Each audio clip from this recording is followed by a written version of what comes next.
Hi guys, आज के एकदम गुड़ा दूध दिए परफेक्ट एक रसमालाइर रेसिपि शेयर करब, ताओ आबार कोनो रकमेर डिमेर व्यवहार छाड़ा। प्रथमे आमी निये निচ্ছি 1 কাপ फुल क्रीम गुঁড়ো दूध, तार साथे दिए दिलाम 2 चा चामच मयदा, हाफ चा चामच बेकिंग पाउडार। এখন এই ড্রাই ইনগ্রিডিয়েন্টসগুলো একটু ভালোভাবে মিশিয়ে নিব আর দিয়ে দিচ্ছি এখন আমি 1 টেবিল চামচ ঘি। এরপর ঘিয়ের সাথে দুধটাকে খুব ভালোভাবে মিশিয়ে নিতে হবে। এই কাজটা কিন্তু একটু খুব ভালোভাবে করতে হবে।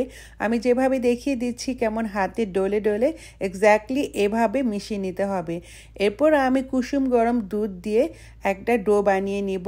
আর ডোটা কিন্তু স্টিকি একটা ডো হতে হবে, অর্থাৎ হাতের মধ্যে লেগে থাকে আঠালো টাইপের একটা ডো হতে হবে। আর এই লিকুইড দুধের পরিমাণটা বলছি না, কারণ স্টিকি ডো হতে যতটুকু দুধ লাগবে ততটুকুই দুধ দিতে হবে। এরপরে আমার এই ডোটা হয়ে গেছে। এখন আমি এখান থেকে ছোট ছোট লেচি কেটে আজকে আমি রাউন্ড শেপের রসমালাই বানাবো। তো আমার এখান থেকে 16টা মিষ্টি হয়েছে। এখন আমি চুলায় একটা প্যান বসিয়ে দিয়ে দিয়েছি 2 কাপ দুধ আর তার সাথে দিয়ে দিলাম আমি হাফ কাপ চিনি। এরপর দুধটার সাথে চিনিটা মিশিয়ে দুধটাতে একটা বলক আসার পর একে একে সবগুলো মিষ্টি আমি দিয়ে দিচ্ছি। দুধটা কিন্তু কোনোভাবে ঘন করা যাবে না, এইরকম একটা বলকের পর পাতলা দুধেই মিষ্টিগুলো করতে হবে।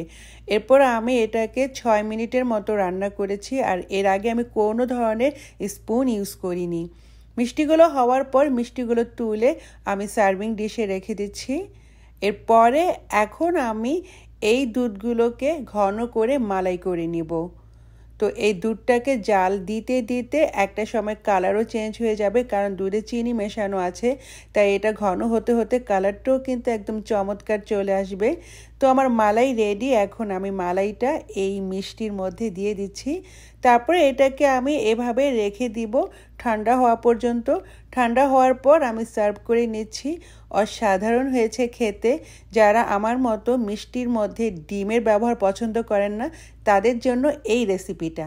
তো আজকের রেসিপি এই পর্যন্ত। বাই।